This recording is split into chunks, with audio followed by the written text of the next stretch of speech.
Als ich damit angefangen habe, eine neue Sprache zu lernen, habe ich einen gewaltigen Fehler gemacht, der mich jahrelang aufgehalten hat. Und den machen viele. Deswegen sind die nächsten 7 Minuten die wichtigsten für jeden Sprachlerner überhaupt.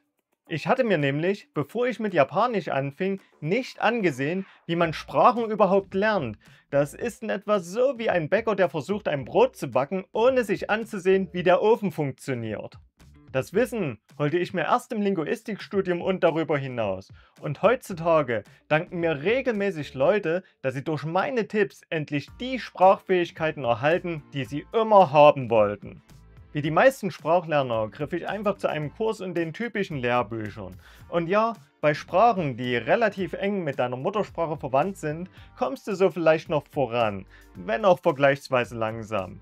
Lernst du hingegen eine komplett unterschiedliche Sprache, wie zum Beispiel Chinesisch oder Japanisch, wirst du auf diese Art und Weise aber bloß endlos lange gegen eine Wand rennen, so wie ich auch. Tu dir zudem selbst einen Gefallen und unterlasse den Griff zu Duolingo direkt. Da gibt es ganze Studien dazu, die sagen, das bringt überhaupt nichts. Es gibt sinnvolle Lern-Apps, aber die grüne Eule könnte gar nicht weiter davon entfernt sein. Auch hier spreche ich aus Erfahrung. Ich bin schon lange im Sprachenlernen dabei und habe die Anfänge dieser Apps miterlebt, dabei natürlich auch einiges ausprobiert. Unter anderem Duolingo selbst und auch noch viele andere Apps und das auch über viele Monate. Gebracht hatte mir das überhaupt nichts. Es war nur noch mehr Zeitverschwendung.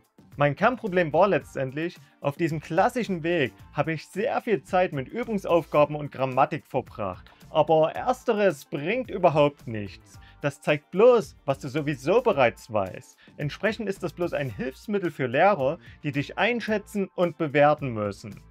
Und Grammatik?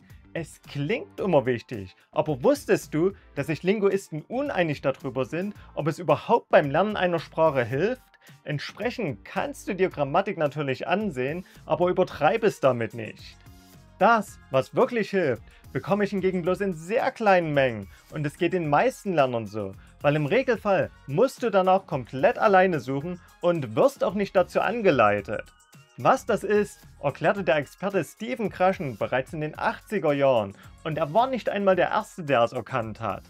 We acquire language in one way and only one way, when we understand messages. Kurz gesagt, immer dann, wenn du ein Wort oder einen Satz in einer Fremdsprache siehst und verstehst, was dieser Satz als Ganzes und Wort für Wort bedeutet, eignest du dir die Sprache ganz automatisch an. Das klingt eigentlich viel zu einfach, aber das ist wirklich so. Ich selbst hatte meinen großen Durchbruch genau zu dem Zeitpunkt, wo ich diesem Ablauf komplett vertraut habe. Dann kamen meine Fortschritte nämlich plötzlich in einer Geschwindigkeit, die ich zuvor für absolut unmöglich hielt. Du willst auch schnell eine Sprache lernen? So habe ich das gemacht. Du nimmst ganz normale Videos, Serien, Bücher und ähnliches in dieser Fremdsprache und schlägst dann jedes Wort, das du nicht kennst, im Wörterbuch nach. Und ja, das kannst du bereits als absoluter Anfänger machen. Du brauchst keine Grundkenntnisse, weil die bekommst du genau auf diese Art und Weise. Diese Methode ist etabliert.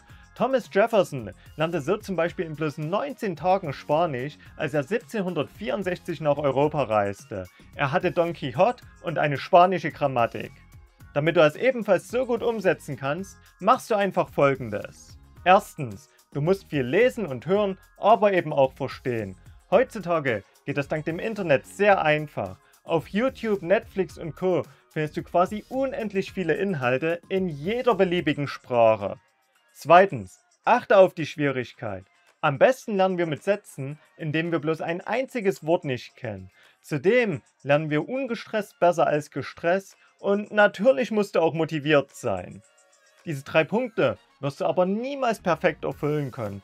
Deswegen musst du bei der Wahl deiner Medien immer ein wenig individuell balancieren.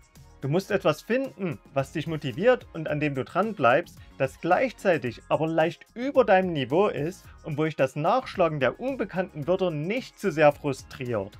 Drittens, Sprechen und Schreiben. Das überstürzen die meisten Sprachlerner immer gerne. Sie wollen meist sofort damit anfangen, noch bevor sie überhaupt ausreichend Erfahrung mit der neuen Sprache sammeln konnten. Immerhin musst du erst wissen, wie Dinge in der neuen Sprache gesagt werden, bevor du sie selbst sagen kannst. Und 1:1 von deiner Muttersprache übersetzen funktioniert nicht immer. Und außerdem ist es ja auch wichtig, dass du nachher die Antwort auf das, was du selbst sagst, wieder verstehen kannst. Dann beginnst du mit Kopieren. Nimm am besten ein Mikrofon mit. Nimm dich dabei auf, wie du einen Satz aus irgendeinem Video nachsprichst und vergleiche hinterher deine Aufnahme mit dem Original. Danach passt du deine Aussprache an. Eigene Sätze bildest du erst später. Wann du damit anfangen kannst, ist von Sprache zu Sprache unterschiedlich. Ist deine Zielsprache stärker mit deiner Muttersprache verwandt, kannst du häufig auf bekannten Satzbau zurückgreifen und damit auch eher anfangen zu sprechen.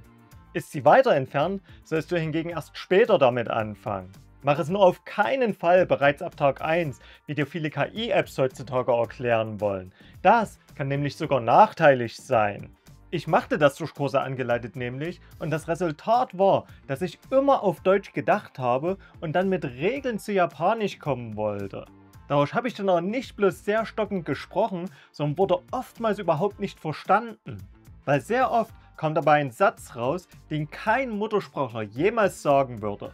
Und das wieder hinzubiegen, hat nochmal Jahre gedauert. Ich habe heutzutage manchmal noch Ausrutscher, nur weil ich zu früh angefangen habe zu sprechen und sich dadurch schlechte Gedankenwege gefestigt haben. Kabelkarten habe ich übrigens nicht vergessen. Ich habe sie bewusst nicht erwähnt, weil gerade zu Beginn sind die nicht so wichtig, wie viele denken. Wenn du genug liest und immer wieder nachschlägst, hast du deine Wiederholung ganz nebenbei. Und nutzt du eine App mit einem Lernalgorithmus wie zum Beispiel Anki, dann kann der gar nicht aktiv werden, weil der bekommt dann gar nicht mit, wie oft du das Wort wirklich siehst. Vokabelkarten werden erst später bei selteneren Wörtern wichtig, die du nicht jeden Tag vor dir hast. Der Rest ist bloß noch dranbleiben. Je nachdem, wie viel Zeit du jeden Tag investierst, umso schneller kommst du voran. Ich kenne Japanischlerner, die auf diese Art und Weise das höchste Level des populärsten Japanisch-Tests in weniger als 2 Jahren bestehen konnten. Sprache lernen ist also wesentlich einfacher als die meisten glauben. Du musst bloß diesem natürlichen Vorgang vertrauen. Und nun sagte ich ja bereits, dass Duolingo nichts taugt, es aber durchaus gute Sprachlern-Apps gibt. Die lassen dich unbekannte Wörter auf YouTube und anderen Seiten mit bloß einem einzigen Klick nachschlagen. Und ich stelle sie dir im Video hier links im Bild vor. Also schau einfach rein und ras deinem Sprachkurs davon. Hier hingegen sage ich ciao und bis zum nächsten Mal.